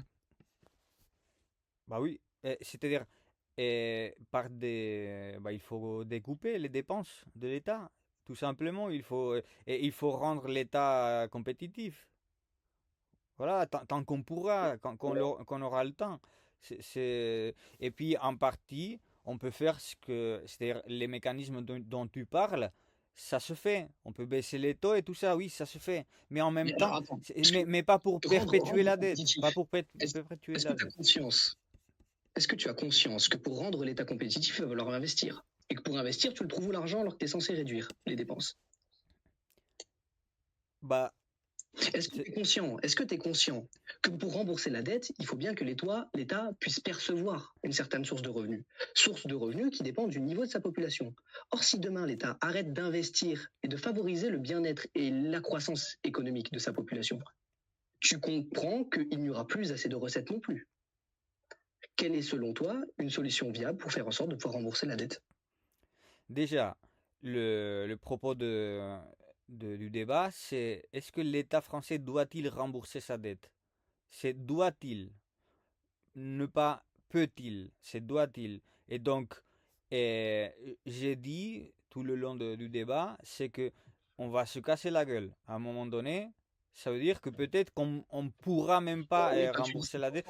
et moi, je t'avance des preuves comme quoi ça ne va pas se casser la gueule. Toi, tu avances des preuves comme quoi ça va le faire, mais tu t'avances ce fait, mais t'as pas de preuves à ce sujet-là. Bah, il n'y a pas de preuve, On a le des futur banques n'existe pas, l'inflation, toujours pas. on a des banques l'inflation, on a des banques les crises climatiques. Je sais pas quels sont tes arguments pour dire que ça va se casser la gueule. On a des banques les crises climatiques, non, non, on a des banques rien du tout. Et tu m'as dit, tu m'as fait, il faut que je fasse un effort de foi, de te croire comme quoi l'inflation elle est bien indexée, on la manipule pas. Moi, j'ai pas eu de preuves. Hein. T'as même reconnu que l'inflation était mal calculée, mais tu t'es sorti de nulle part. Comme quoi, elle ne l'est Non, plus. non, Elle ne l'est l'inflation plus. est correctement Et il faut te calculée. croire. Voilà. Et donc, est-ce que tu as des banques, les crises climatiques, est-ce que tu as des banques, la pénurie, les pénuries des gisements de pétrole, ne serait-ce que ça, on n'a rien des J'ai banques du expliqué tout. que Et, la problématique des ressources climatiques n'impactait pas spécialement et exclusivement la question de la dette et qu'il y avait et, des questions bien plus et c'est importantes pas et le, relatives et c'est à pas le cette climat, hein. problématique Moi, je qui parle pas, nécessitait d'être j'ai jamais oxygénée. parlé de climat, d'ailleurs. C'est pas le climat, c'est Oui, mais tu l'énergie. parlais du pétrole, mais bon, peu importe. Parlons du pétrole, mais ça revient au même. Non, du tout. Pour moi, les problèmes avec les écologistes, c'est que, écoutez, ben, s'il va y avoir de plus de catastrophes, ça peut arriver. Mais les catastrophes localisées ici, là, qu'il y ait des inondations, ça peut tenir. Qu'il faut changer les cultures, cultiver des patates au lieu d'autres trucs, bah, c'est pas grave, on change, on s'adapte. Et le problème, c'est les problèmes énergétiques et d'extraction minérale pour moi. Donc, pour moi, il n'y a pas un souci. Voilà. Le climat, voilà, on s'y adapte. Mais bon, Mais après. je ne veux vraiment pas vous couper dans le débat, mais ouais, il faudrait vraiment faire la conclusion bien super. Et c'est qui doit conclure? Je laisserai War commencer, vu que tu as commencé, Bruno. Allez, ça va. Par quoi commencer? En fait, je vais juste peut-être récapituler les arguments pourquoi l'État ne doit pas rembourser sa dette. Ça sera plus simple pour moi, c'est des arguments qui sont assez clairs.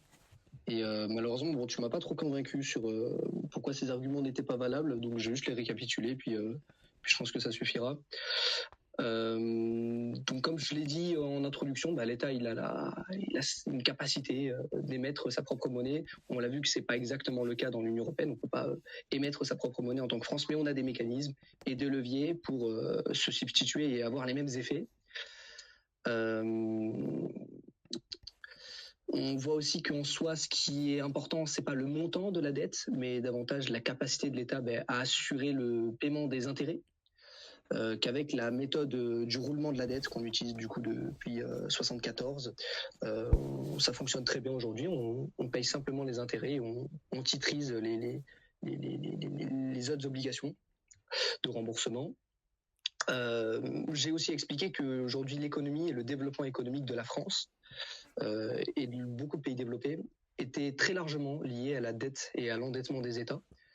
Chercher à réduire au maximum et donc à rembourser en l'occurrence la dette, c'est pas une bonne chose. D'autant plus qu'on a des taux d'intérêt qui sont à bas, qui tendent aujourd'hui à rester plutôt relativement bas, qui favorisent ce phénomène d'endettement perpétuel. Il y a aussi le fait qu'on ne peut pas considérer une entreprise comme un État, tout simplement parce qu'ils n'ont pas la même longévité. Et puis, évidemment, enfin, le point pour moi le plus important, peut-être qu'on n'a pas eu assez le temps de développer dans ce débat qui aurait été le plus intéressant, et tout simplement le fait que rembourser cette dette aujourd'hui, c'est absolument impossible. Ça implique des politiques d'austérité absolument épouvantables qui freineraient la croissance et qui auraient l'effet inverse de ce que l'on vise, à savoir améliorer l'économie aujourd'hui. Voilà. D'accord. Merci beaucoup, War. Est-ce que vous allez, Oui, et donc merci. Je suis ravi d'avoir discuté avec toi en tout cas. Et je conclurai du fait que j'entends tes arguments, je les prends en compte, mais je pense que j'ai montré pas. L'économie ne consiste pas à démontrer, ça se démontre par des pas assez courts. Euh, mais il n'y a pas une explication totale en économie. L'économie fonctionne sur des statistiques, sur des probabilités. Et on ne va pas démontrer que l'État va faire faillite au bout de 200% de dette. C'est toujours une science humaine au final. Donc, il n'y a pas de démonstration ultime. Mais j'ai montré que l'économie, il y a deux façons de considérer l'économie. Toutes les deux sont valables, mais elles dépendent l'une de l'autre. L'une des notions, c'est l'économie comme dette, l'économie sacrificielle, l'économie qui est toujours en fuite en avant. Et voilà. Et l'autre vision, c'est laquelle tu avais défendue, il me semblait, même si c'était pas explicitement. Mais moi, j'interprète cette vision comme une sorte d'économie girardienne, anthropologiquement sacrificielle, comme un rituel d'à chaque fois, voilà, générer, créer de l'argent, le détruire, machin, en permanence. Alors qu'il y a une autre vision qui consiste à comprendre que l'argent, c'est pas un jeu. L'argent, c'est pas un jeu, c'est pas un rituel. L'argent, c'est des choses. C'est des choses c'est des marchandises. C'est du réel. Et je dirais pas que cette vision, elle est supérieure à l'autre. Non, c'est deux manières de fonctionner en société. Mais que lorsque l'une d'elles est poussée à bout, elle laisse la place à l'autre. Mais en temps normal, elles sont mélangées, elles sont compensées, mais qu'actuellement, on a poussé trop la machine dans ce mécanisme-là qui est le mécanisme de la dette. Et qu'à un moment donné, il y aura un truc dans cette chaîne globale de la dette qui va casser. Et à ce moment-là, heureusement, il y aura cette autre perspective de l'économie comme argent comptant et trébuchant. C'est-à-dire des trucs, voilà, des ressources réelles et pas des promesses, de la confiance, du crédentiel d'un État ou d'un autre, parce que sûrement il y aura des États qui ne seront plus même plus là. C'est-à-dire les États ne sont pas éternels et de se baser sur l'État pour croire que l'économie est basée juste sur la logique étatique, c'est une vision limitée de l'économie parce que l'économie, certes, comprend l'État, mais il y a des moments dans lesquels elle peut s'en passer. Elle n'a pas besoin, l'économie, l'argent n'a pas besoin de l'État pour exister. C'est ma position. Merci beaucoup, Red. Du coup, actually, je viens de me généraliser. En fait, ça aurait dû Work qui aurait dû terminer. Du coup, je sais pas si Work, tu vas avoir 2 minutes de plus juste parce qu'il te reste vraiment 9 minutes de retard au chrono. Ou sinon, je peux arrêter le débat maintenant. Oui, je peux continuer, mais disons que sur le fond, j'ai 2 minutes. Oui, disons que je peux continuer. En fait, le truc, c'est que sur le fond, bon, j'ai un peu tout dit. J'ai plus de contre-arguments ou peu d'arguments que Red a avancé, donc ça sera peut-être sur la forme, si je peux me permettre. Je trouve que tu es trop dans une vision déconnectée et dématérielle de l'économie et que tu philosophes un peu trop sur ce que c'est vraiment, alors que, à mon avis, ça s'approche davantage par des mécanismes rationnels et assez concrets. Mais en soi, la conclusion est un peu trop gambergeante, à mon avis. Mais voilà, c'est tout. Merci beaucoup. Du coup, merci beaucoup pour ce débat. Je ne sais pas si Boros veut monter et faire un commentaire. Et aussi pour les gens qui voudraient monter, Féo va envoyer bientôt le bot pour les votes. Les notes de 0.5, 1 et 5 doivent être justifiées. Donc, ouais, c'est mal ça. Boris, tu es là? Excuse-moi, est-ce qu'on a le droit de Ouais. voter pour soi-même? C'est pour Alors, en non, théorie, vous ne c'est votez pour pas voter. pour ce Non, débat. en réalité, c'est pour voter pour Work. Parce que voilà, pour le rendre Ah, un petit service, ça va être compliqué pour lui, mais je. ouais, il était. Mais ouais, non, en théorie, non, c'est vraiment pas de vote. Non, pas pour vous, ni pour votre, pas pour vous, ni pour votre opposant. D'accord, Ouais. d'accord. Pas de souci. Merci en Est-ce que tout les cas gens voudraient montrer pour. Merci en tout cas Pas de pour souci. organiser ce type de débat parce que c'est assez Ah, pas de souci. intéressant. Ça fait plaisir. Ouais. Merci, mais aussi merci à Boris pour l'organisation. Ouais, ok, Nocto veut monter. Je te fais monter Nocto.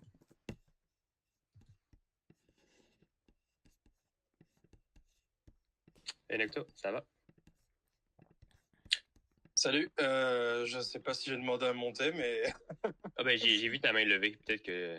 Ah oui, ok, d'accord. Non, bah écoutez... Non, c'était un débat très agréable à suivre. Alors, je l'ai pris en cours de route, hein, vous m'excuserez. Il y a un truc sur lequel j'ai tiqué un moment, je sais pas si c'est Red ou Work qui a dit ça, qui a parlé de mauvaise monnaie et de bonne monnaie, c'est ça? Ou alors j'ai mal compris? Oui, c'était moi qui l'a dit. C'est Bon, vrai ce qu'on parle. il y a des théories, quoi. Moi, je faisais référence à Maxime Isoulé, par exemple. Il parle pas de mauvaise monnaie, j'ai parlé de pseudo-monnaie. La monnaie financiarisée, la monnaie fiat comme pseudo-monnaie. Comme quoi, c'est cette affaire comme quoi on demande une réserve. Actuellement, on demande une réserve aux banques de 10% des dépôts. Qu'on puisse pas prêter plus disons, de 10 fois plus de ce que l'on a en dépôt. Et pour lui, pour la théorie, c'est une théorie, il a une thèse dessus, hein, Maxime Isoulé, qui suit la vision d'André Orléans, un économiste français, et Fourastier. Ouais, bien sûr, ouais. Et lui, il parle du fait que cette monnaie gonflée, qui se base sur le prêt et sur la dette, c'est de la pseudo-monnaie. Après, j'ai traduit ça par la mauvaise monnaie, etc. Parce que, bon, à l'époque, bon, il y a des thèses, en économie qui, par exemple, il y a un théorème qui consiste à dire la mauvaise monnaie chasse la bonne. C'est-à-dire, on thésaurise la bonne monnaie. Et une fois que la mauvaise monnaie, on l'appelle mauvaise pourquoi? Parce que la mauvaise monnaie, celle qui a été frelatée, par exemple à l'époque romaine, et on rajoutait de l'étain ou du cuivre à l'argent et ça se dévaluait. Et donc on va fonctionner avec l'argent. Pourquoi? Parce qu'on va garder la bonne. C'est pas parce que dans l'absolu c'est la bonne, mais c'est parce que au moment où cette monnaie se dévaluera trop, on va se passer de la mauvaise et on va et ceux qui auront gardé la bonne, c'est les seuls qui auront quelque chose sous la main. C'est pour ça qu'on l'appelle bonne parce que si la monnaie fait faillite, il n'y a que la bonne qui va rester debout, en place. C'est un peu ça. Ok, d'accord, je te remercie. Work, je crois que je vais pas trop monopoliser, je veux pas faire un débat dans le débat, mais Work, dis-moi, tu penses quoi de l'épargne? Ça dépend pour qui. Bah, si je te dis, par exemple, est-ce que, enfin, je vais pas faire un débat dans le débat, mais juste toi, ton avis vite fait là-dessus. Est-ce que tu penses qu'un État doit encourager les consommateurs à épargner? Oui, moi je pense que c'est quelque chose de sain, mais il faut favoriser du coup, si en tant qu'État, hein, je parle d'un point de vue d'un État, va pas encourager des gens à épargner, par exemple, dans des entreprises américaines. Hein, tu encourages les gens à épargner dans des entreprises de ton secteur, forcément. Ça coule de source. Mais en soi, c'est une bonne chose. Après, il y a aussi une perspective, c'est de bien comprendre qu'aujourd'hui, à la base, les marchés financiers, ça a été créé pour faire en sorte que pour accentuer l'innovation. À l'origine, on a créé les marchés financiers. Bon, en partie, il y a plusieurs raisons, mais l'une des raisons était de faire en sorte que les petites entreprises ou les moyennes entreprises avec des produits innovants puissent trouver des investisseurs. À la base, c'était ça. Aujourd'hui, on n'est plus du tout dans ça. Aujourd'hui, pour être coté en bourse, il faut déjà avoir un très beau palmarès, avoir déjà fait ses preuves, etc. Donc on s'est beaucoup éloigné de l'objectif de base des marchés financiers. Donc on va dire que c'est une bonne chose pour un État, effectivement, dans la perspective d'un État. Après, pour un particulier, ça dépend de ton profil. Ok, d'accord. Je vous remercie tous les deux et bonne soirée à vous. Salut tout le monde. Du coup, moi, je suis ni d'accord avec l'un ni d'accord avec l'autre, dans le sens où je pars du principe qu'on ne pourra jamais rembourser cette dette et faire rouler la dette est extrêmement dangereux parce que en fait là on voit les taux directeurs augmenter. Toi tu dis je suis convaincu que je sais pas, tu dois avoir une boule d'Irma work. Mais en fait, on prévoit quand même une charge de la dette qui va monter à peu près 90 milliards en 2027. Donc déjà que 60 milliards, on est fait. Purement linéaire. C'est juste, tu prolonges la courbe. Enfin, ce n'est basé sur aucune. C'est purement mathématique, si tu veux. Alors qu'en fait, derrière, c'est pas comme ça que ça fonctionne. Ah ben c'est sûr. Si on a une inflation qui, si on a une inflation, si on a je vois quel graphique tu parles. Tout ce qu'ils ont fait, ils ont juste pris l'évolution de la dette entre 2023 et 2024, ils ont pris ces 2 points et ils ont tracé une droite. En gros, c'est ce qu'ils ont fait c'est pas comme ça qu'on fait prévision en économie. On trace pas une droite entre 2 points. Oui, mais ça n'empêche que les taux vont augmenter pour notre dette. Et comment on va faire pour ne serait-ce que payer nos fonctionnaires, payer tout ce qui doit être payé. Aujourd'hui, on essaye de gratter dans tous les coins. Rez disait qu'un État doit être productif, il doit rapporter de l'argent. Non, en fait, un État, ça coûte de l'argent. Et faut pas oublier que derrière, il y a des services publics. Et ceux-là, on les oublie. Moi, j'en fais partie et je vous garantis qu'on est sous-doté. Et c'est très dommageable. C'est très dommageable pour les usagers. Donc, en fait, on ne peut ni rembourser cette dette, ni la faire rouler. Donc, concrètement, il faut, pour moi, faire un moratoire, au moins sur une partie de la dette, voire peut-être une grosse partie de la dette. Et pendant 20 ans, tu t'occupes tout seul et on repart sur le bon pied. Parce que moi, personnellement, je me dis, on va droit dans le mur. Et ce qu'on fait, c'est juste nous remettre du poids au boulet que l'on a à la cheville. C'est tout ce que l'on fait. Et Work, moi je me dis, ce que tu proposes n'est pas crédible. C'est ce que je pense. Work, tu as une réponse? Oui, de quel point de vue tu penses que c'est pas crédible? Est-ce que tu peux... Parce que tu as évoqué beaucoup d'éléments... Faire rouler la dette, par exemple, c'est quelque chose de dangereux. Tu penses que c'est pas crédible vis-à-vis de l'augmentation des taux d'intérêt? Par exemple. Là, ça, c'est l'une des choses. Mais par exemple, comme le disait Rhett, les Américains, une fois que l'hégémonie américaine sera révolue, on peut peut-être penser aux BRICS, on peut penser à plein de choses. À ce moment-là, la dette, la bulle spéculative du dollar va exploser. Et c'est l'une des plus grosses au monde.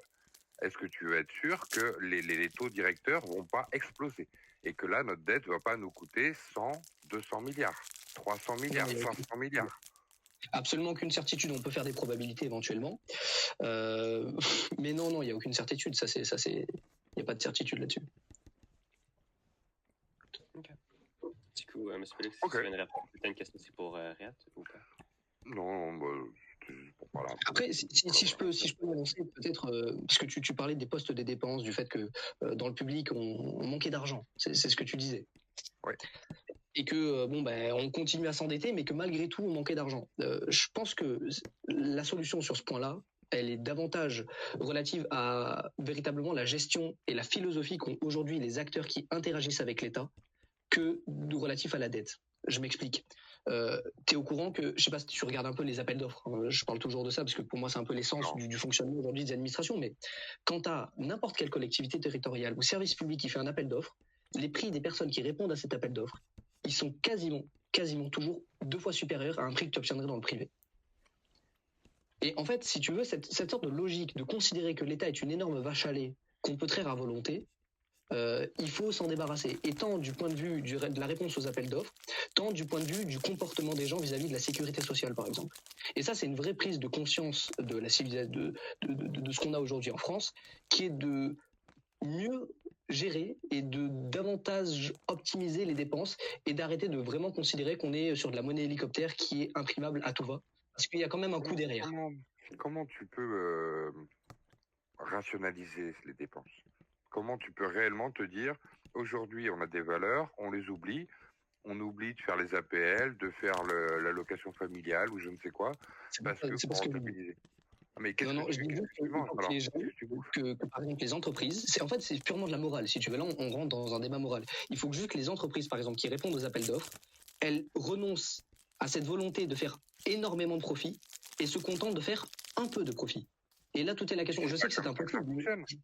C'est pas comme ça que ça fonctionne. C'est bien qu'au niveau mondial, on n'est pas dans ce jeu-là. C'est comme ça que ça devrait fonctionner. Que ça devrait, mais selon quoi? Le capitalisme, c'est une guerre sans mort, et ça permet justement d'être en conflit permanent et de continuer d'avoir une production encore plus importante que si tu étais en vraie période de paix. Comme le but n'est pas d'avoir un débat. 30 secondes. 30 secondes.